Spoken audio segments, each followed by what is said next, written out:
Welcome to Every Night is Game Night, your home for heavy strategy, awesome theme, and everything in between. Check us out along with other great podcasts at dicetowernetwork.com.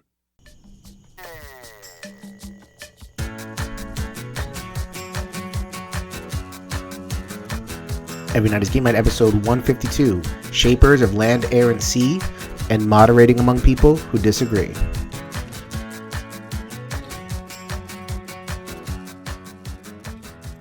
Yo, my peoples, what's up? Welcome back to the Every Night is Game Night podcast. I am your host, Jason. Thank you so much for joining us. This week, we have Necrode, one of my good friends in the board gaming universe. This man, you have not heard his voice very much. He is hiding out, making his own thing happen in his personal life, but he is like a great guy that he is. I don't care what you say, Mike and Dan, who's sporadically bored. This is a great man over here, one of my good friends. He has agreed to come on the show. This is Gary Pope, late to the table. He has agreed to come on and sit in the co-host chair. Welcome to the show, Gary. Hey, thanks for having me on, Jason. And yeah, Mike and Dan are wrong about basically everything that they've ever said ever. They're just a bunch of liars. So just never believe them anyways. But thanks for having me on the show, though. All right. Thank you so much for stepping up.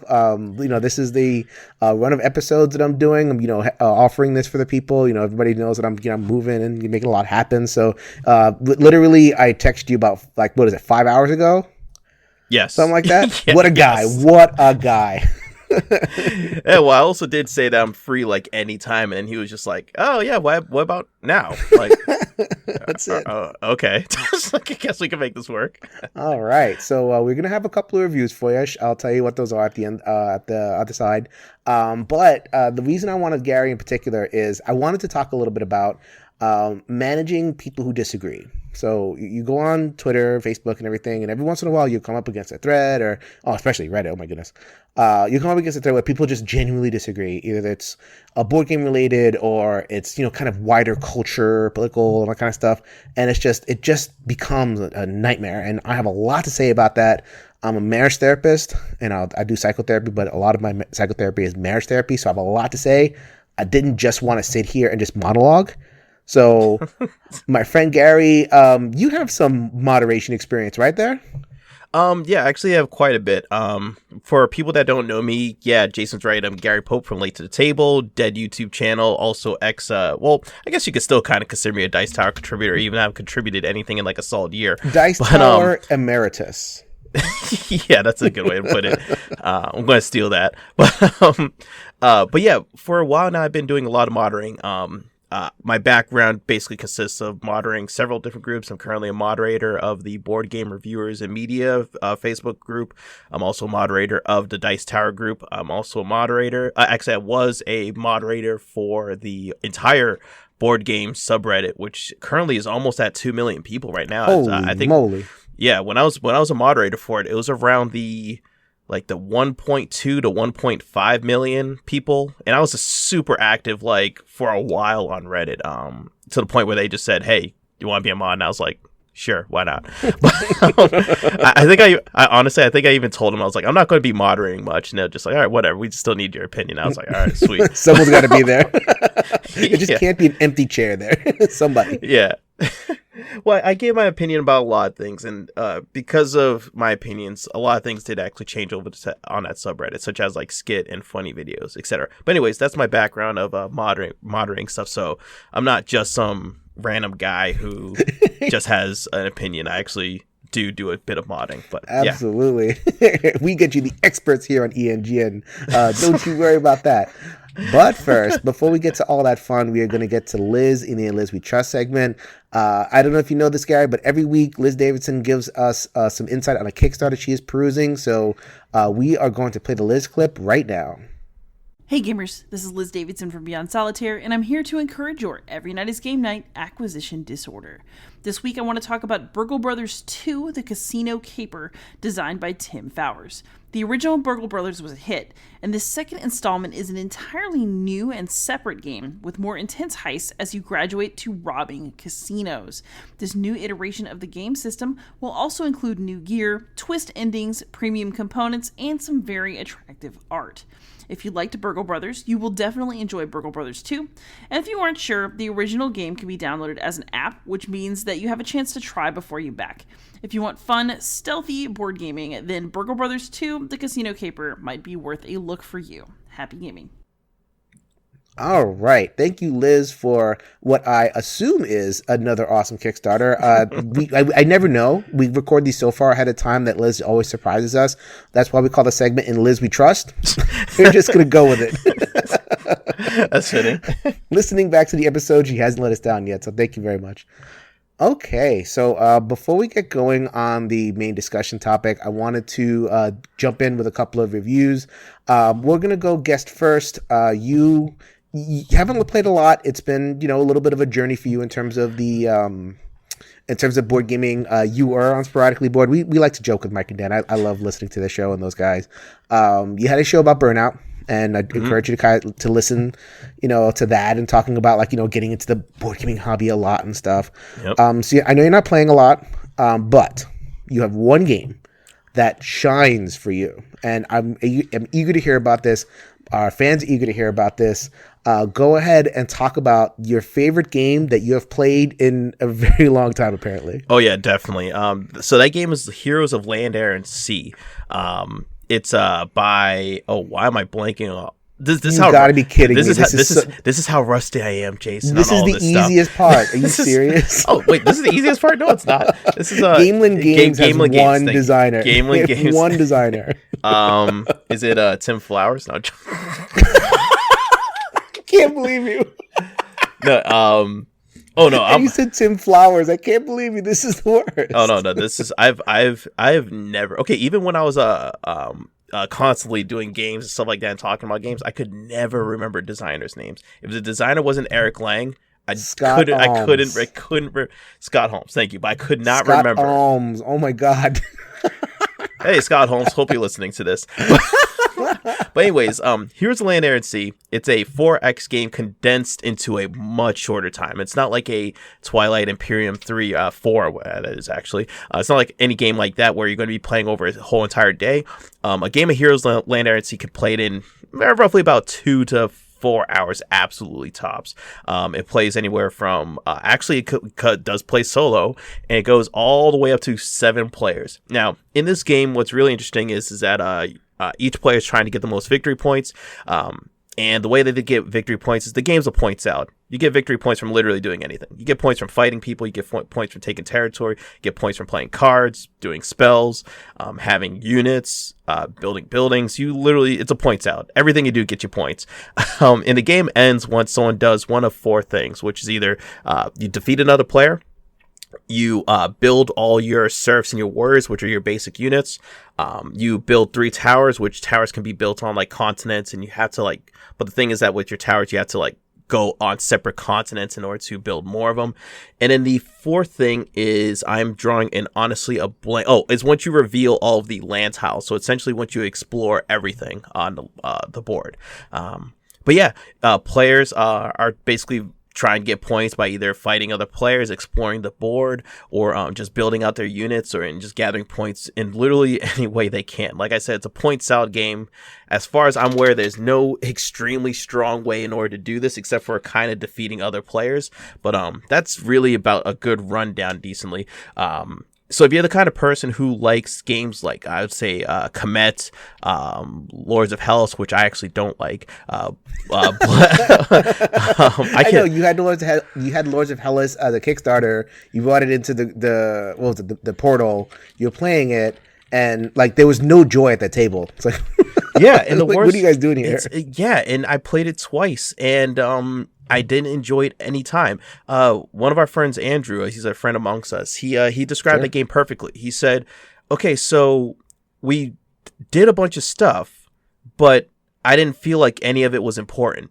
So I was just I was like, that's a very good way to describe it. But anyways, back to Heroes of Land Sea instead of trashing Lords of Hells. But if you like any of those dudes on a map style games, then you would love Heroes of Land and Sea. It's my favorite dudes on a map game to come out since Komet, and I think Komet still is my number one. But Lords of Hellas is a great game. I've been loving it. I think I played the game like 8 times now at this point, or something like that. At like almost every player count, almost. I guess I don't understand what is in this secret sauce that makes this one better. I mean, there's a whole bunch of them. Like, you could play everything from Small World, as kind of a mini version of this, and there's like war versions of this, and there like a Tyrants of the Underdark, kind of had this vibe, but with cards. Like, what makes this game so good? Because you're not the first one that has talked about this game so highly. Thank you for asking that specific question, because now I realized I was being very general with how I was talking. But what makes this game... we don't do general over here. We drill down. No, but what makes this game so good is that it hits so many key points for me that I need in a dudes on a map game. It needs card-based combat, not dice rolls. I don't mind dice rolls, but I heavily prefer card-based combat. So it's like deterministic. Everyone has the same cards. If you could just look at a person's board and see their resources, stuff like that, and their player abilities, and you can gouge what they can do. You're not always going to know, but most of the time you're going to have a fairly good idea.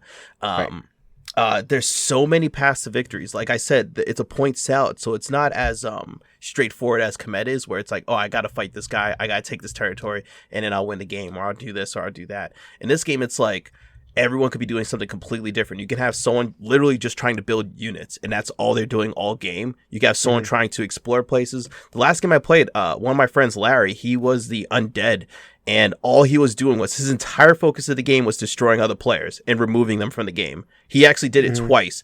Before that game, I never saw someone got eliminated from the game, and then I saw Larry remove 2 people from the game in one round. So it was... Larry's a savage. Don't play with him. Yeah, he really is. But it's just so... And the other thing that makes the game really interesting, and this is probably the biggest thing for me, is variety. There is so much variety in this game. There's like...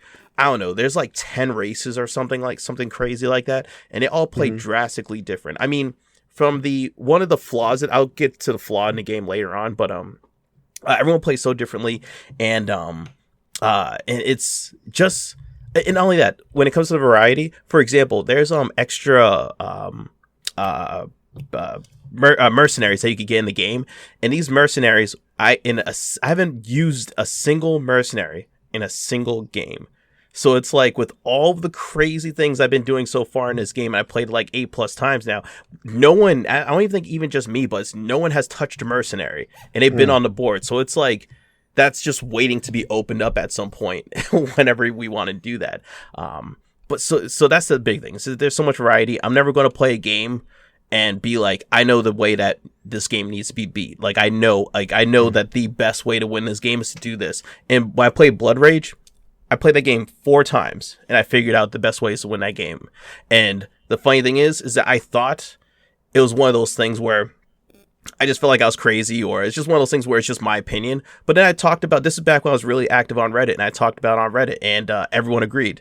And I was like, what? I was like, okay, so that just kills the game for me. Code. Yeah. And it wasn't even the typical thing that everyone says about Blood Rage. It was like, oh, the Loki strategy wins the game. I was like saying very specific things, and people were just like, yeah. Yep, that's how you win. Those two cards go together. Yep. You want to pair that. Exactly. So is it one of those things where you can kind of pursue one strat, and then, like, if it getting blocked with players, you can kind of do something else? So like what I'm trying to get at is, are you ever truly eliminated in a game like this? Because that's one of the flaws of 4X in general, is you get to this point where, like, there are 2 leaders. I'm thinking of like a Twilight Imperium or like an Eclipse, that are long games, and you just know who's likely going to win or who's likely to go second. Maybe they have an outside chance depending on luck, and then everybody else is kind of like blur, twiddling their thumbs and going to the bathroom. So does this game engage all the players throughout the session? Yes and no at the same time. The reason why it doesn't engage all the players at the same time is because players can literally be eliminated from the game like Larry did. But once the player is eliminated from the game, there's one more round and the game's over. So it's like that person misses out on like maybe 20 minutes of play or something like that, 30 minutes of play, absolute tops, and they're out. But the way it does is because the leader can be eliminated from the game and they lose all their points. So if the leader is kind of running around doing a whole bunch of different things and you just notice you can sneak in there and destroy them, you can do that. Now, obviously, that's a more advanced strategy and stuff like that, so it's not going to happen in your first playthrough. But yeah, there's definitely a possibility. Oh, and I also forgot the cons in the game. Super quick. The biggest con in the game is that if it's a game you're going to play once, it's horrible. I'm not even joking. Because I'm not even joking because the biggest con of the game is that if you do not build buildings to then activate your race's abilities, everyone's the exact same. And that happened the first 2 games where a couple players didn't really do that and they didn't look at their player board, including myself. And it was just like, hey, we just play the board. I didn't feel like my people were any different than anyone else's. So that happened like 2 games. And it's like, I get to see people playing this game for the first time or twice and making that mistake. And then just thinking like, oh, this is a generic game. But, because there's so much going on to even try to keep up with your abilities and everything that's going on. But yeah, that's a con. The biggest con by far. Okay, I mean, I hear a lot. I see a lot, like people who are asking in threads and stuff. There is a lot of expansion content for this. So you mentioned variety. Do you feel like the variety, like, do you need the expansion content in order to get that variety that you love so much, or is there enough variety in the base game to kind of make you happy? In the base game, I think you have to get the expansions in order to get the variety because when you. That's so expensive. That is like $1 billion. It is. Because I would consider this game, the game is solid with the base content. The only problem is with the base content is with my personal opinion, is that it has the most boring races in it. It just has the 4 races to cover, like the generic stuff that the game needs to have and everything. Dwarves, elves, yeah. Yeah, and it's like the dwarves are good on red places, the elves are good on blue places, but then when you get to the other characters like the undead, they don't have a good space, but they're like, oh, when I fight someone and I kill them, I get their soul, which makes me stronger and does all this other stuff. You have other people that like teleport and do all this other crazy stuff, but in the base game they don't have those crazy ones. And then I mean, so you do have to get the expansions to really unlock the potential of the game. Yes, in my opinion, I think this is a game where if you are considering getting just the base game, it drops the game down a point or 2 for me. Like if I'm like ranking this game like a solid 8.5, 9 right now or something like that, the game will drop to like a 7, I'd say, if you're just getting the base game. All right. So, yeah, that was Heroes of Land, Air, and Sea. Any final thoughts, parting shots when it comes to, or do we cover basically everything? Last words on it is that if you like 4X games and if you like dudes on a map games, it's definitely one to get. It's I wouldn't shy away from it. All right, so I have a quick review, not nearly, believe me, not nearly as big as what you're talking about. It is a card drafting game, and I thought of you, Gary, when I was playing this game because of your love for Seven Wonders. Shut up. I still hate that game to this day. That game needs. I would have no problems with Seven Wonders if people just stopped loving it and trying to play it so much all the time. That's my biggest problem with it. It's such. But sorry, continue. If they stopped releasing expansions for it, oh my god, push it as a gateway game. So it's a little bit of an inside joke. I'll explain the joke. So Gary was, when he first started Late to the Table, the YouTube channel, putting out videos and everything. I think the first one that really caught fire was your "These games are not gateway games" episode. Yeah, that was probably the first big one. And Tom noticed it, and it lit Seven Wonders on fire. Because that game is the farthest thing away from a gateway game, and people still push it as a gateway game. People still this is whenever I go out to bars, I hate when people pull out Seven Wonders. I'm just like, yeah, that's a problem. Yeah. I want to stay as far away from you as possible. You just marked yourself as because what makes it worse is that people like that, they only want to play Seven Wonders. They go there to only play Seven Wonders, really. But anyway, they can probably bang out games in like 17 minutes. Oh my god. Just pass. Okay, boom, 85 points. What the heck? What happened? No, but yes, they can by themselves, but then they want to try to convince 6 other people that have never played the game before at a bar environment to play the game. Yeah, it's a bad game, guys. Don't play Seven Wonders. Anyway. Don't be that person at a bar trying to teach people how to play Seven Wonders that have never played it before in a drinking environment. Don't be that person. So I probably should have known that I would set off Gary on a little 5-minute rant. Yeah, so that's my fault. Sorry, guys. I'm going to get off this podcast still mad. So this is another card drafting game, much simpler. I would play this one at a bar. Speaking of that, so it's called World Shapers. So World Shapers is from Board and Dice. My friends at Board and Dice. Let me look up the designer. I had it open and then I closed it because I'm like dithering over here. Oh, and you was making fun of me with Heroes of Land, Air, and Sea over there. We're like, you don't know the designer of you don't know the designer of your game? So this one is World Shapers. It is from designer Marius Miluski, publisher Board and Dice. I love Board and Dice stuff because they put a lot of effort into their solo modes, and they just kind of, they don't release a lot of games, and the games they usually release are pretty solid to good. Last year they had a whole bunch of stuff, Teotihuacan and Dice Settlers and stuff. So excited for this one. A very simple card drafting. Have you ever played Tide to Time? Yes. Yeah. Do you like Tide to Time? Is that kind of more kind of your speed in terms of drafting and simplicity and all that? Yeah, and it also fills a niche, which is a 2-player drafting game, so it has a place. Yes. So this is like it's a lot like Tide to Time, it's King World Shapers, but for 1 to 4. So it's kind of covers a broader player count and just as simple, but it has one little thing to it that kind of makes it a little bit better and actually made me get rid of Tides of Time or whatever. Oh. Okay. So in Tides of Time, or in World Shapers, like any simple drafting game, like it's all cards. There's no board or powers or anything like that. And it's you. So what you do is you take a hand of 6 cards, and it's like you're putting together a world. No, you're not really putting together. Forget the theme over here. So you're playing cards into like element roles. Fire, air, water, earth, and they score depending on what's adjacent to them. So you're gonna draft a hand of 6 cards. Draft and pass, draft and pass, draft and pass. So you're putting cards and they score based on the adjacency. The trick is, in most drafting games, it's basically just get the card. And you do whatever and depending on what else you draft, they kind of combo together. So in Tide to Time, you draft a card that says, I get points based on how many stars I have, and then you try to draft a lot of star cards. In this game, you do the same thing basically, but you actually have a mechanism called, I think it's like a power crystal, where you can actually supercharge one of your cards or multiple of your cards if you get multiple symbols, and they score a little bit more. So you might have a card that oh man, this is like the engine that powers my whole thing. So it's like, bam, I'm just going to, supercharge that thing and just double my points because I think this is something that I really want to do. And you strategize that and your opponent sees you. So they're trying to hate draft that out of you. I just thought that was really cool. Going back to your favorite game, Seven Wonders over there, Gary.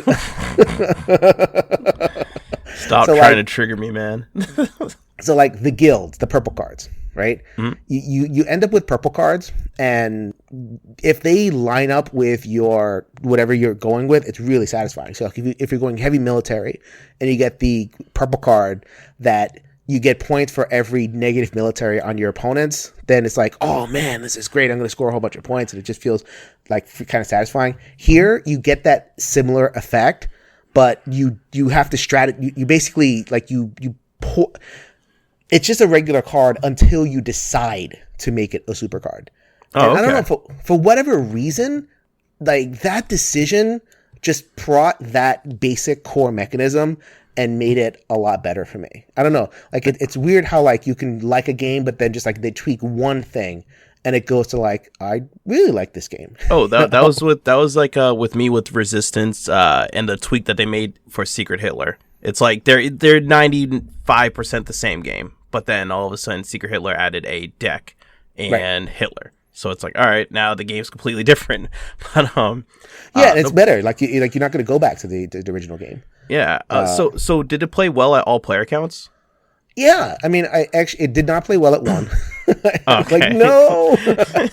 1, you're basically just dealing out a deck of cards. I'm glad you mentioned that because I know a lot of my listeners want to figure out if the solo is good.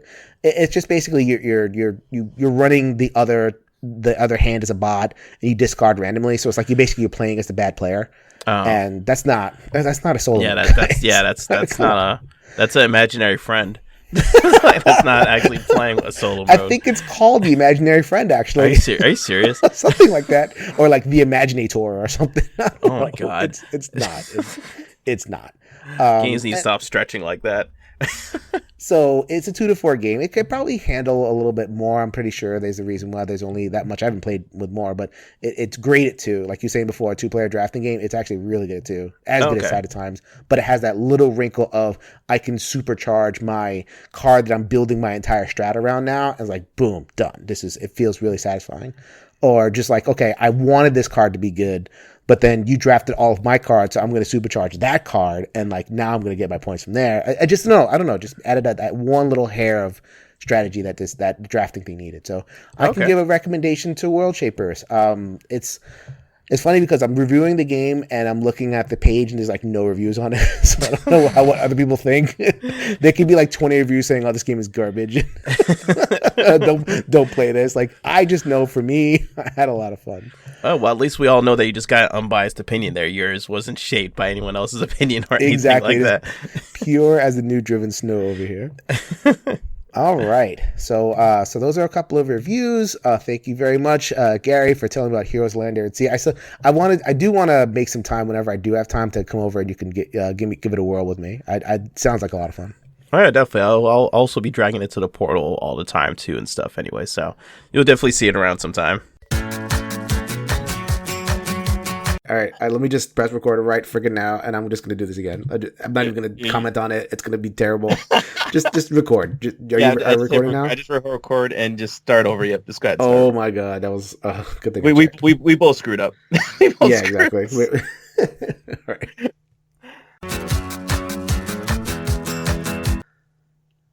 All right, we are back with take 2.5 of this discussion. Oh my god, Gary and I are so we recorded the first half of the episode a little while ago, and we had the second half of the episode in the can, a discussion about modding and navigating difficult conversations that is lost in time. And then we are here at 9 o'clock at night, now 10 o'clock at night, talking and re-recording. Gary is a great guy, by the way. As I said in the first half of the episode, do not listen to the sporadically bored guys. Gary is awesome. Coming through for me. And we were just launching into an excellent discussion, and we realized we weren't recording. Wouldn't be the first time. It wouldn't be the worst time either. Good thing we caught it in time, so we're okay. Definitely. Let us get into the discussion of modding in board games and navigating difficult conversations. So I'm just where I'm coming from. I'm a psychotherapist. I am a marriage counselor, so I do this all the time. And I am also a person who's just interested in different perspectives. Whether you're right or left or up or down or black and white, I don't care. As long as you have a perspective and you're willing to kind of play ball, then I want to know about it. And that's just kind of me as a person, and professionally and personally.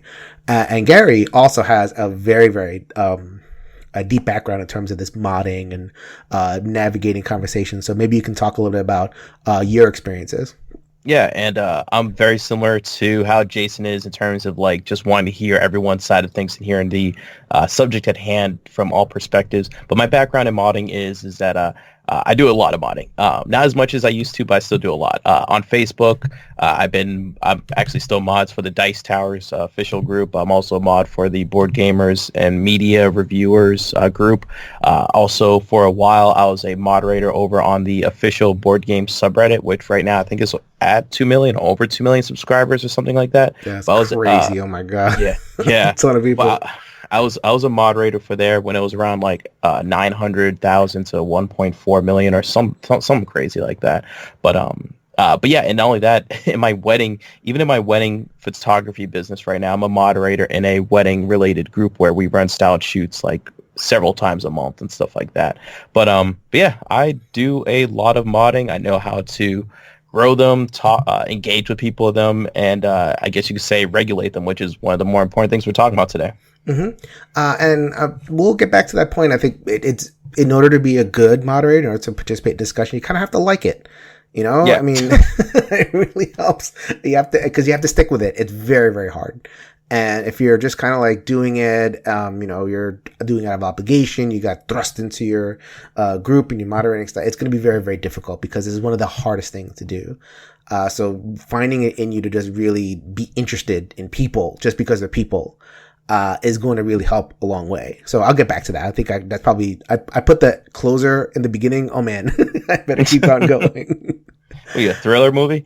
I know, right? Okay, so I'm glad you mentioned the Dice Tower. I'm actually going to frame the discussion with something that Tom wrote. Thank you very much, Tom Vassell, for putting up something that makes this a little bit easy in terms of flow. He put up some rules for discussion and participation in the Dice Tower Facebook group. Apparently, and you could speak to this a little bit more than I can, but there's been more and more threads that are getting deleted or moderated and everything.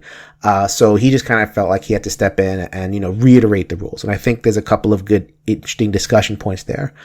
Some I agree with and some a little bit less so. The first one I think I perfectly agree with, and I'd like to get into this. Be courteous. No personal attacks. That's it. Rule number 2, C1. Rule number 5, C number 1. He just goes out over and over again. No personal attacks. Would you say that when a difficult discussion or people who disagree go wrong, is that the number one thing that goes wrong, that it becomes personal?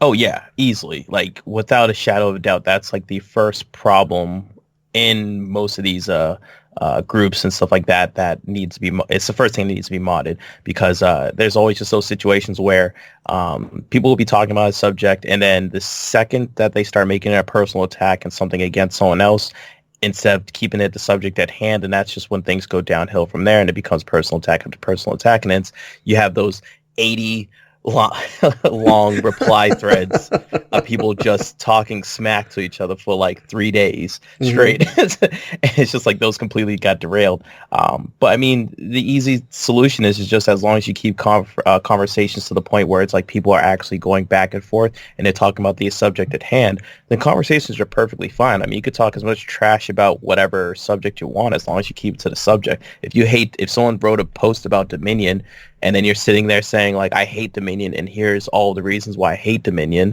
then no one's going to stop you from talking about Dominion. It's not anything personal towards anyone.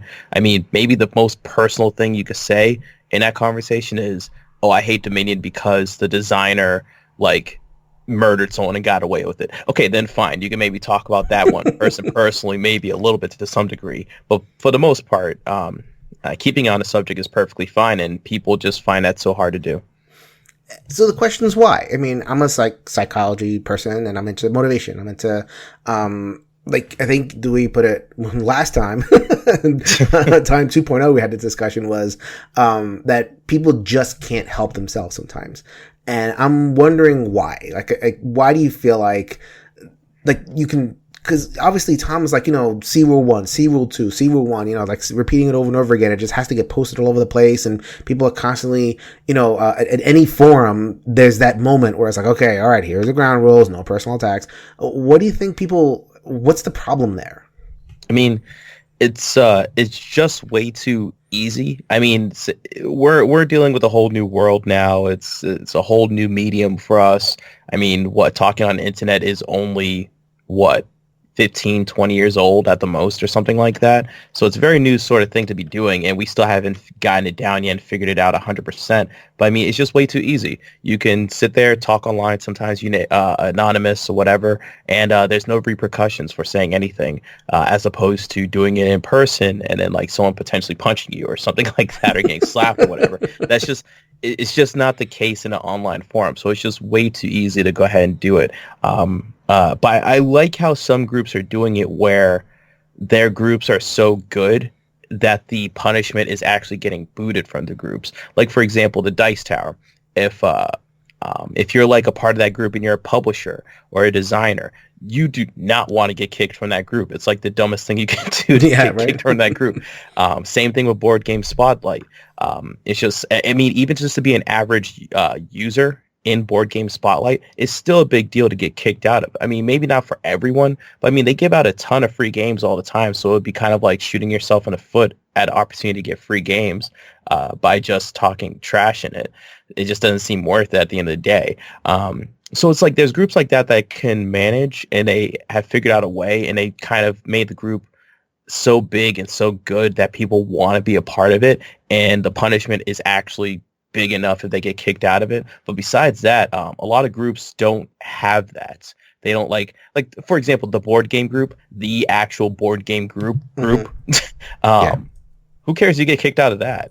No offense to people running it, but like, but it's as generic as a board game group is. I mean, it is the board game group. It's the most generic name. There's nothing special about it. There's no face to the group as well. So it's like, who cares? Like, worst case scenario, if you get kicked from it, just make your own. Just name it the board game group, but actually add a space between board game, so it's a different group, and you're golden. Just make another group. I'm not even joking. I don't think anyone's made a group with that. Mm-hmm. So feel free to steal that idea. But yeah, it's just too easy. Yeah, so I think a lot of our society is built around removing the friction. So everything is faster, Amazon Prime, 3 days, 2 days, 1 day shipping. This afternoon, you order at 8 o'clock in the morning, it comes at 3 o'clock in the afternoon.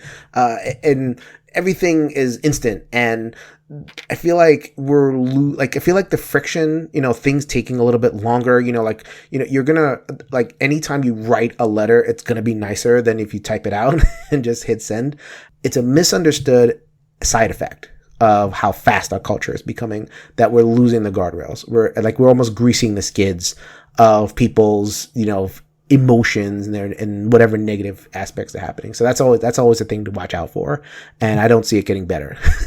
You know what the funny thing is? The funny thing is, now that you mention it though, is that I actually do feel like it is getting better. The reason why is that this is like a whole nother subject to be talking about. But there's like the whole boomers versus millennials thing where, for example, boomers, they always had a hard time talking about their feelings and their thoughts and stuff like that. While millennials, we're just like, I know, it's just like, I know I'm crazy. Mm-hmm. I want everyone to know I'm crazy. So it's just like, it's there's less, when you're saying that there's less friction and it's easier, I feel like that's also getting to a point where we are actually also getting better at communicating and actually saying what we feel. And actually saying what we think and stuff like that. And I feel like that's actually, we're going through the weird growing pains of it right now. But I think give it another 20, 40 years or so like that, I think it'll be one of those things where it's just like better, because then we'll all be more on the same page and understanding of each other. But that's just my personal take on it, though. So I wish I could agree. I kind of profoundly disagree, and I'm actually gonna. So I'm funny you brought that up. I'm gonna move to a different point, and I might as well just move this part of the discussion because it hits what you're talking about. So point number, let's see. I'm going back to the Tom Vassel's thing. Point number 3. If you think a topic is going to be something that causes problems, then either don't post it or don't participate. So, I had a little bit of a problem with this. Just as a general thing, I guess in the Dice Tower, they're trying to go for like this family friendly vibe. So it's like they have to be a little bit more kind of militant about the guardrails. But I think what's happening is you're removing difficult conversations and siloing them off to wherever, I think we're losing practice. Like, we're losing the opportunity to have, the only way you're going to get better at this stuff is to do it and make mistakes and, piss somebody off and then get back to it. You get banned, you come back and you learn. Like, that whole, scrambling of the eggs kind of needs to happen. And maybe in some forums it's actually happening, and maybe that process of learning is happening. Like, I remember, I think Reddit gets a really bad rap, but I've read some of their posts where they kind of let difficult conversations go, and it is not bad. Oh, Reddit's fantastic. It doesn't get back because it's practice. Like, people are practicing, and so when you have these big forums, and Dice Tower is as big as it gets in the board gaming world, and the ethos is don't want to talk about difficult stuff, then we're going to be unprepared. I feel like we're going to be unprepared when it comes to like something we really need to talk about. That is true, but at the same time, I do agree with Tom in terms of from the stance of modding a group and modding it to fit your brand. And the brand is family friendly. Right. We're just talking about games and stuff like that. And from that standpoint, I actually do agree with Tom's stance on that. Now, do I agree with the stance in general? No, of course not. Right. I agree with you 100% that yes, we do need practice. We do need those conversations to happen. And in my opinion, I would not be opposed at all of like companies like the Dice Tower and others like almost sort of rebranding a little bit so they can actually then have those conversations and go forward and progress things and move the needle forward, as opposed to just staying how things are and staying put. And because one, just from a marketing standpoint, you would be wanting to push the needle on things just so you stay relevant. But yeah, sure. Of course. But besides that, from an actual improving the actual space of things, yes, you do need that practice. You do want those conversations. And I mean, the if you have the resources to also be able to handle those things, then why not? The moderating group over at the Dice Tower is pretty good. They're pretty active. And they always kick me whenever I need to do something every once in a while. So it's like we have the resources and people there, which is why I think the Reddit, the board game subreddit is fantastic, because they actually allow those things to go on, and they know they have the resources, and they know those conversations are important. And not only that, the funny thing about it is that they also know that they can't stop those conversations. That's the funny thing. Right. It's just like they know that there's enough people that actively use their the Reddit and subreddit and stuff like that, and there's only like a few mods. They know they can't police every little thing that happens in that group, so it's like, why not just have a space where they can talk and they get it out of their system, and we just heavily mod it for the next like 2 hours and then go about our way. Everyone had their talk. If anyone wants to talk about in the future, they could go back and look at the conversation that already happened and just move on from there. Which is why, and not only that, it's I feel like a big problem with a lot of people nowadays is that people go to Reddit and then they're not ready because they're so used to the situations where it's like they've done practice. They don't practice, and then they show up on Reddit and they expect things to just be cut dry and easy to have these conversations. It's like, no, I'm actually being challenged. And people don't like that challenge because they're not used to the whole practice and having those conversations. So it's like, I don't know. I find it really funny. 99% of people I run into that don't like Reddit, they blame it on not being able to post their own stuff. Half is because of that, but the other half is because they don't know how to have an actual conversation, in my opinion. So as an example, and we brought this up the first time we talked about this, and I'll bring it back here. One of the posts that got banned was when our friend, President Trump, and by the way, we're going to talk a little politics at this point. Yes, I said the big red word that makes people angry, President Trump. You mean the P word? Yeah, politics, right? So if you're not comfortable with talking about politics, I mean, Gary and I are both, politically active. We're interested. So, and we like the kind of interplay between board gaming and politics and culture and all that kind of stuff. So if you don't want to hear any of that, then I think you're good. And, maybe kind of fast forward to the very end, because we'll end it on a nice happy note. But we are going to get into politics, and just be warned. So one of the things that the Dice Tower banned, and because of the personal attacks and everything, was a conversation about the tariffs that he put in, or was going to put in, but then just decided, okay, that's not a good idea. But there was a tariff on all imports. There's already tariffs on Chinese goods, but he was going to just slap a 25% tariff on everything. And that includes board games that are produced in China. So there was a lot of upsetness. There was like, oh my God, what's going to happen? What's going to happen to the Kickstarters that haven't been fulfilled yet? People paid one price. Now they're going to be expected to pay this other price, or, those people are going to go out of business and blah, blah, blah. So there was all this, stuff that was happening. So, people would post, and the Dice Tower is a big old group, and people wanted to obviously, respond to articles written about it and learn more. But then it would always slant towards, well, you don't like Trump and I like Trump and everything. And that's where the conversation got shut down. So, well, what do you think about that? Like, I mean, should a group like the Dice Tower try a little bit harder to maintain that? Or is it too important to quote unquote stay on the family friendly brand? See, now that particular subject actually made sense to have that conversation in the Dice Tower group because it was directly affecting board games. It was a family-friendly topic at hand. It's just, and only that, it's something that's super relative because it's like you said, how am I going to get my Kickstarters now? Am I going to pay more money? It was a topic that should have happened, in my opinion. I mean, it happened in a whole bunch of other groups. If you looked at any of the Kickstarter publisher groups or any of the reviewer groups or anything like that, those conversations were in full blown going on because people needed to figure this information out.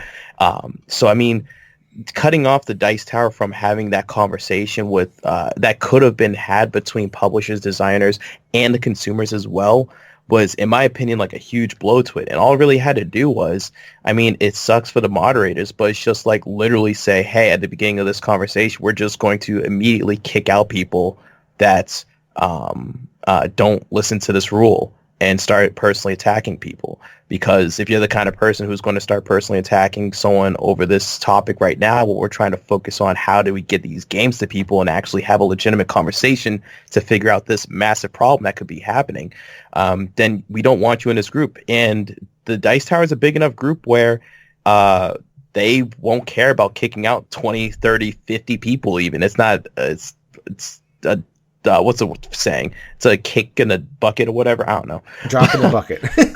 I know it's a little bit late. You're doing me a favor. Thank you. It's a drop in a bucket for them to be banning like 50 or 60 people or something like that from the group because they can't be adults and talk about the problem at hand.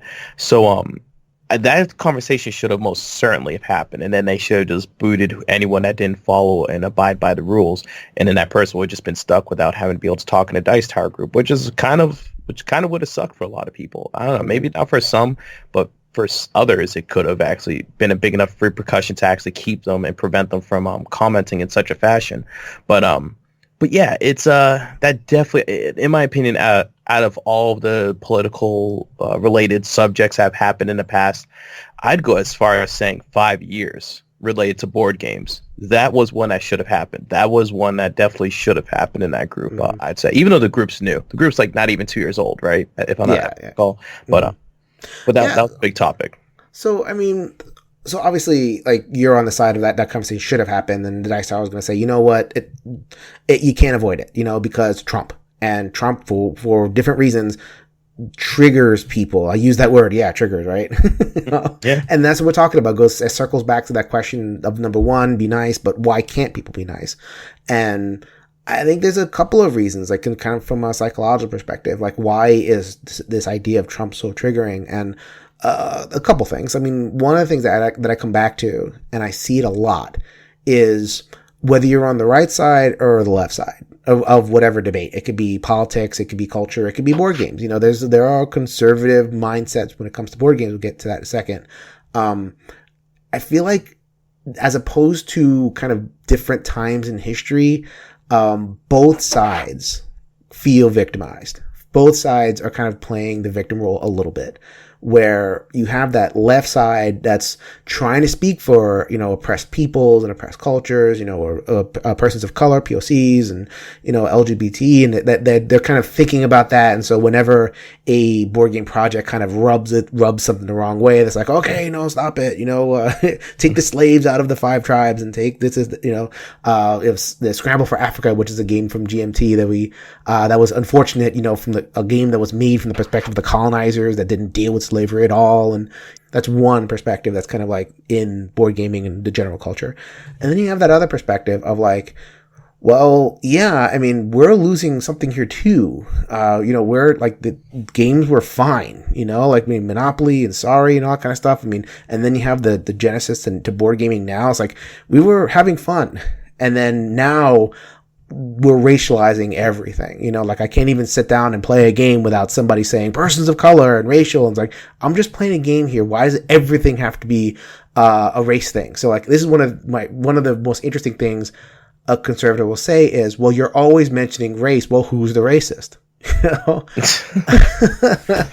So then, I mean, I don't need to laugh at that, but like just from hearing that perspective is like, I've never thought of racism that way, you know, speaking from my perspective. So, I mean, I guess from the Dice Tower perspective, they're looking at it and saying, there's no way this conversation could have happened without it getting personal because of the Trump factor, because of people feeling like they're victims on both sides. I mean, would you agree with it from that perspective?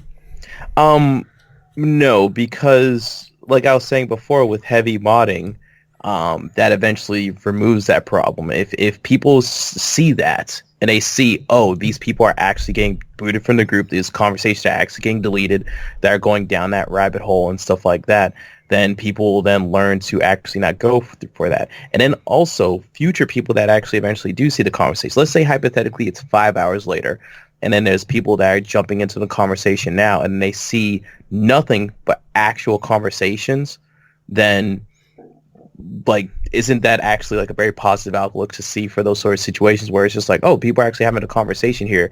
I don't know about you personally or anything like that, but whenever I've experienced that on my own wall and I've written about things, and I would go to sleep. So I won't be able to mod anything for like an entire 8 to 10 hours or whatever. And then it's the next day and I don't see any problems because I heavily modded it. I put people in their place. Sometimes I'll leave entire conversations up and then say, hey, I'm not tolerating this anymore or whatever. And then I would delete everything else that they say after that. And then people would see that and be like, oh no, Gary's like not playing here anymore. Like, so yeah, stop trying to go down that route of those conversations. Actually have a conversation at hand and stick to it. But I feel like that's something that needs to happen, and people should be able to do that, but they just don't want to go down that route, and they don't want to spend their time and resources in order to accomplish that, which it sucks. But hey, what can you do? So let's I just move through a couple more of these points. So another thing that was mentioned, and this one got a little bit of discussion in terms of when Tom posted it and people were responding to it. It's like, da-da-da. So this was interesting. I'm just going to hear what you think. So rule number 4, or item number 4, people's minds aren't changed on the internet. So why are you trying? See rule 1. So, I mean, I think the spirit of that is pretty obvious. It's like, you know, they're talking about motivation. So like whenever a internet quote unquote argument is happening, more often than not, it's one person trying to convince the other person of something, right? Look at it from my perspective. This is, you know, I have the right way, and, you know, how can you not see it like this, and all that kind of stuff. And then another person is kind of speaking from a whole different perspective. They just have a whole different set of facts that they're working from, but, you know, people can't understand that. Like, they just say, I'm right, and I can't understand how you could be not right. Look at it from my perspective. So it gets people's hackles up, and then what Tom is trying to say is, because of people they're coming from such different perspectives. Like, you know, I'm a urban Puerto Rican from New York City, and, you know, I have all the, you know, I have all this perspective in terms of like what I think. You know, I'm also a union organizer, just as an example. I was a union organizer. I'm very, very, very pro union and work and all that kind of stuff. You're not going to tell me too much about, you know, something from a different perspective, because I have my priors, so to speak. Yeah. So that's kind of the spirit of what that was. But I think a couple of posters, and I did want to kind of at least honor what their perspective is, that they're saying that, hey, you know, people's minds do get changed on the internet sometimes. I've had my mind changed often. I like when people present something or they present facts that I didn't know before, and my mind has been changed. So why are you saying that, Tom? That doesn't make any sense. Oh yeah, it's no offense to Tom, but it's like such an old mentality to have. Because maybe his decision, his mind won't be changed on the internet, but it's just like, but there's so many people that can't have their minds changed on the internet. Like, for example, Tom is younger than me. What are you talking about? You're both old men. You're both old men. Just old, decaying men. Wow, you suck. No, but for real though, I feel like it's people can definitely have their minds changed on the internet. And I mean, like, for example, even with myself personally, 10 years ago, I guess you could say I was mostly a Republican, And I was like heavily against things like increasing the minimum wage. And I was like along that mindset of like, hey, why don't you just go get a better job? Like I had a job paying me $15 an hour when I was 17 because I had to learn and go become a lifeguard and go through all this tests and training and all this other stuff. So I was very along that mindset. But then obviously I changed growing up and figured that, hey, someone has to be flipping the burgers. It's like literally, like, are you going to tell me that if Burger King was to disappear tomorrow, or McDonald's or Wendy's or wherever your favorite fast food places, Taco Bell, whatever, if it was to disappear tomorrow, you'd be perfectly fine with it? No. 90% of us on this planet wouldn't be fine with that. We would hate it. So why should we subject those people to barely making a living and have to work like 3 jobs? But anyways, back to the point. When it comes to actually being able to change people's minds and stuff like that, yeah, it could totally happen online. I mean, it may not happen with the person you're directly talking to at that exact moment, but there are other people that view those conversations. I mean, it happens all the time. People are always like, I mean, especially with how Facebook algorithms work now, it'll always show you the most popping conversations going on at the moment. Yeah, so it may be a day or 2 later, or even 3 days later, but you may see that conversation that happened where there was about 100 comments, and it's just a honest to goodness, solid back and forth between 2 people. And you may go ahead and look at that and read that entire thing. Some people might drop sources in there, and you might be thinking one thing, and then, hey, maybe someone convinced you to think differently, or at least approach something to you in a different manner than you've ever been approached about a subject before, and maybe they might change your mind. Like I said, you're not trying. Actually, I've said this in past conversations, not in this conversation yet, but usually when you're having these discussions, you're not really trying to change the person's mind who you're talking to. The objective is really to be changing everyone's mind that's observing this in the future or whatever, which is why I'm also perfectly fine with talking to people with drastically different views in mind on other people's walls, and I'll have those conversations because hey, you never know. I might change one of his friends' minds, one of their friends' minds or whatever. You never know. I mean, there was literally a conversation I was having the other day where the conversation was about how the housing market crashed in 2008. Now, I was personally under the impression that it was all because of Bush, and that was just me knowing what I knew. And then someone said, no, it's because of Bill Clinton. And then I was just like, no, well, Bush was the president at the time, and one of his administrations was literally the person who changed the law that soon after caused that issue. And then the person pointed out to me like, no, but Clinton actually made it so that anyone can be granted a house back in when he was president. And I was like, I didn't know about that. So it actually looks like it was both people, because then we looked into it and we both kept talking about it. And yes, my mind actually did change, because now I know that was both presidents' fault. and everybody's fault. Yeah, exactly. And then anyone that looks at the conversation in the future and they're just like, no, it was 100% Clinton's fault, or it was 100% Bush's fault. Hey, maybe they learned that it was both presidents' fault. It was a combined effort.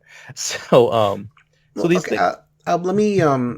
I think that there's levels to this thing, right? So what you're talking about, like, I don't think that you depended, like you formed your identity, or you were basic, your whole idea of person was based on whether Bush or Clinton, formed or caused the 2008 crisis. Like, that is not core to your identity, right? No. Like, so it was just like kind of knowledge, almost like trivia that and then you could change your mind and all kind of stuff. So I think that's fine. I think the issue comes where people are trying to change the minds of somebody who holds a belief kind of very near and dear to their hearts, and that's where the problem comes in. So let's say it's you're doing your discourse, right? You have a certain thought that you have about a board game or just anything, right? And then some people, like, you're not talking to their core issue. You're just saying whatever, and they say, oh, I didn't know that, and they can change their minds. But there are some people, like, let's say, they're talking crap about co-op games. I love co-op games. And, you're talking to 10 people about how co-op games are garbage and they random and they're basically solo puzzles. Okay, fine. So 6 of those people could be like, oh, I didn't think about that about solo co-op games. I'm going to reassess how I think about co-op games. But then 4 people, me among them, are like, you dirty rat. How dare you talk crap about my games? And then that person just doesn't stop. and they say, no, you have to believe it, that co-op games are garbage and solo gaming is garbage. I'm a co-op solo guy, so like I hear that a lot. Like, I've heard of solo gaming compared to self-pleasure. I've heard some pretty kind of nasty stuff. And like, for me, I'm so thankful to have solo gaming in my life because it's like the only gaming I get nowadays with like a kid and everything. So to hear someone talk that way about something I actually hold a little bit dearer is whatever. And if that person were to try to convince me that I'm wrong, then there's some problems. And I try to be mature enough to kind of walk away from the keyboard, but I can see people not, being triggered by that. So like, just to kind of in response, I think at the end of the day, both of us are right. Like there is mind changing that goes on, but not about the core stuff, not about the stuff we really care about. And it might be silly to say like, okay, in board gaming, why are we taking this stuff so seriously? Well, we do. We just do. And I hate the people that say, oh, it's just games, calm down. Well, I mean, it's a community. And we care about community, don't we? It's for some people, it's like our primary communities and very, very important to us. Like I have a little series of people, and I include myself, that like, board gaming I played a really huge role in my life of like, being there for me when I really needed something, when I needed community or needed whatever. And maybe you're just like a big Harry Potter fan, like you're a fanatic. Fan is fanatic. And, and having somebody just sit there and say, I'm right and you're wrong about this thing that's really important to me, it can really suck, So I feel like we're both right, but I can almost, and on that one, I actually kind of agree with Tom. I just wish he would have kind of worded that a little bit more succinctly or a little bit more clearly, as opposed to kind of dismissing the whole thing, No, that's a very good point to bring up. People with core values and stuff like that. I didn't think about it from that angle, but it does make sense. But I guess at the same time, the only argument I really have against people with core beliefs is that you have to actually look at your core belief from the other shoe or the other angle. Like, let's say, let's say hypothetically, let's talk about like gun violence, for example, for a second. Let's say, and I'm someone who's like super pro gun. And my whole argument for it is I want to protect my family. I want to make sure, like, it's like in case the government wants to overrun the place and I'm set, or at least I can at least defend myself in some way, shape, or form. And I also think guns are cool as hell. So it's like those are my three things in which I want to keep guns and the reason why I want to have them. But then it's like I can't really talk about it to people unless they also understand the other perspective, where it's like, yeah, but if you have a gun, then you impede my right to actually live, potentially. Maybe it might not be you, but it could be another gun owner. And then the whole, like, oh, well, the only way to defend against a gun owner is to have a gun yourself. It's just like, yeah, but what if we just didn't have guns, either of us? It's like, then we're just throwing rocks at each other. Yeah, exactly. It's like, why don't we just like go back to the point where it's like, if you really want to kill me, you're going to have to get a knife or something like that, and you're going to run me down or something like that. It's like, as opposed to, and then not only that, if you have a knife and you're running down one person, it's like, okay, yeah, maybe you might be able to get that one person, but then you're not be able to go on a crazy spree unless if you're like in a super crowded area or something like that. That's going a little off topic, but it's just so what you're really trying to get at is like so we talk about core values, and I think getting back to that core question of why people have such a hard time with kind of keeping cool. The part of it is when people feel like their core values are being either attacked or misunderstood or whatever, something that they hold dear, something that they feel really personally about. And there are, in theory, a good theory is we should all respect each other's core values. Like that's a nice thing to think, right? Yeah, yeah. And what you're bringing up is that there are some people whose core values might just be offensive to you or dangerous or whatever it is. I wouldn't say that. I think it's more important that they don't even take in consideration the other end of things, and they don't actually understand that, where it's like going back to the gun thing. It's like, okay, so I have my 3 reasons why I want to own a gun, and I'm not entirely thinking about the 3 reasons that people that don't want guns, like, okay, well, they don't want to get shot. they would rather have a fighting chance against someone with a knife as opposed to a gun, and they're kind of sick of all these killing sprees that are going on right now. It's like the equivalent of back in the what was it, like 60s, 70s, when there were a bunch of mass murderers just running around the country and everyone was worried about a mass murder being in your town. It's like, but we're cool about it now. So it's like, so it's like as long as people are considering the other end of things and at least able to have that conversation back and forth, as opposed to being able to discuss, being like, oh, this is why I personally kind of feel like that my 3 are better as opposed to your 3, then hey, fine, have that conversation. You never know, someone might change their mind at some point when they brought facts or something. But yeah, and I think that goes both ways. I think it's left towards the right and right towards the left. I mean, I think that it's a pitfall for either side, that you live in that bubble. Like we talked a lot about the bubble, your social media is kind of gathered, is kind of like engineered to, your algorithms kind of slant you a certain way and everything. So, and I think that happens with both sides. Like I remember one poster, very, very left-leaning person, posted something where it was like, I'm reading Tolkien right now, The Lord of the Rings. I can't take this white patriarchal trash. I just threw it across the thing. And I'm like, are you serious? What is happening? And speaking to that point of like, why are you racializing everything? So, I have to, on some level, and I think we can start to kind of come to a decision point here. On some level, in order to be a good mod, in order to navigate these difficult conversations, we do need to, as you were saying, find a way to see things from the other person's perspective, to actually kind of break out that bubble, go into another person's bubble, whether it's in board gaming, whether it's in politics or whatever it is, and at least understand their priors, understand their core values. You may not agree with them, but it's important to be able to kind of at least get that perspective. And then, maybe you might learn something, and maybe your perspective might change. And I know that sounds kind of Pollyanna. It sounds kind of like, oh man. I know. I say worst case scenario. If you get involved in arguments like that, discussions like that, worst case scenario, you at least understand how to actually argue against those points better in the future. Like, for example, at work, I used to argue with coworkers all the time regarding socialist policies in our government, stuff like that. And their argument was always, oh, well, there's never been a socialist society that's existed and all this other stuff that's actually done a good job and everything. And at the time, I didn't know, oh, well, there's countries like Denmark that have a socialist capitalist country. And they're like ranked like top 5 happiest countries and best countries for the past like decade. So it's like, I didn't know that, but they brought that up and I was like, oh, maybe I should go look it up and then actually see. And I stumbled on that. So it's like, worst case scenario, you're just going to get better at arguing your points. So that sounds kind of like a menacing way to end this conversation.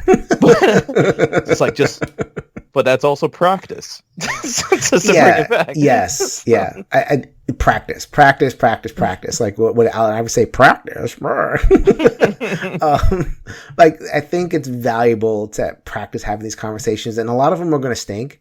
I'm not even sure how good this conversation is. I have to listen to it back and figure out how good after having it for the 3rd time. Yeah, I know, right? Although the recorder is on, and I think it sounds okay, and I'm just gonna roll with it. I don't care if it unless it sounds like complete garbage. I'm rolling with it. I'm tired of this. But like, to have a conversation, even if they're not that great, but at least you've learned something. At least it's like, okay, we're going down into that well. We're talking about something that's a little bit more difficult. I understand the Dice Tower's perspective that like they want to shut down some of these conversations because they have their particular brand. I think we both agree that it's a little bit unfortunate. I almost wish that like the Dice Tower kind of embraced the fact that it is a huge platform and be able to kind of differentiate. Like, okay, in this area of the Dice Tower, it's this. And then in that area of the Dice Tower, it's a little bit more mature for mature gamers or whatever it is, or mature topics or something like that. I know that's never, ever going to happen because Tom's a big family-friendly guy. He's a Christian, and he does things his certain way. But and maybe it's on like me to form my own board gaming, discussion empire, and I can do whatever I want, But just, I guess do it. Yeah, right. In between having a kid and all that kind of stuff. But I think it's important to just keep on practicing and keep on just learning from different perspectives. Like, even if I don't like like I don't want to put you on blast, Gary, but I remember hearing you on the Dice Tower with Eric and Tom, and you put Secret Hitler on one of your top 5 games. That drives me nuts. I don't care about the actual party mechanism. I just feel like making a game out of Hitler is ridiculous. Oh, like that's my problem with it. Have all the party games that you want. Yeah, I think his Secret Hitler actually handled the theme well, in my opinion. But I'm not Jewish, so I'm not. I could be taking it completely wrong. So it's pretty bad. It is not handling the theme well. That is not how Hitler rose to power. He did not like hide out as a liberal and reveal himself as Hitler. He was a bully and a strongman and a murderer the entire time.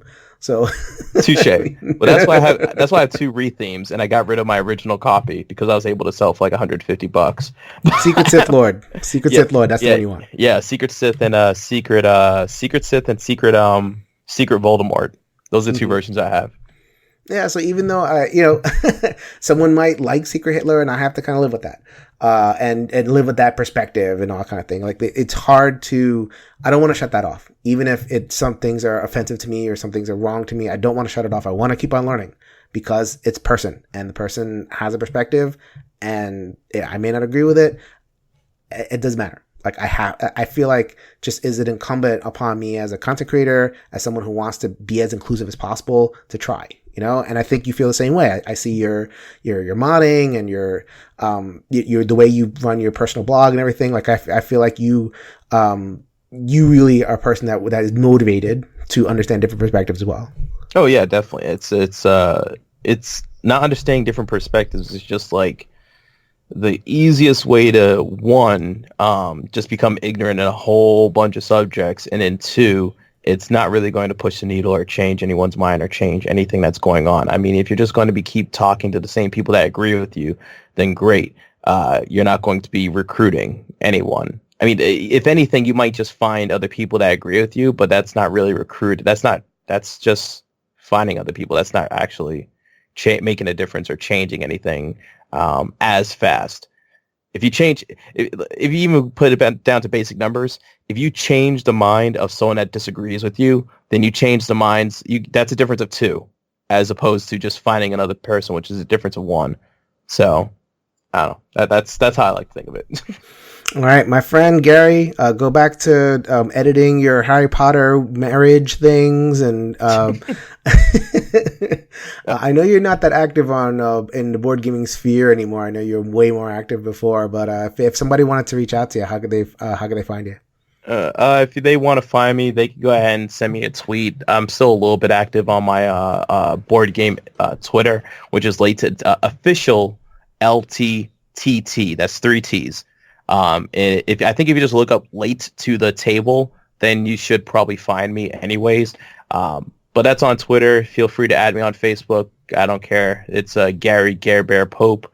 And if you're actually interested in anything that I'm actually currently working on now with my businesses and stuff like that, then you can follow all my photography pages, which is Gary Does a Lot, which is just my general photography page. And then there's GDA Weddings, which is my wedding photography business. But thank you. All right, my friend. Thank you so much. Yeah, no problem. Anytime.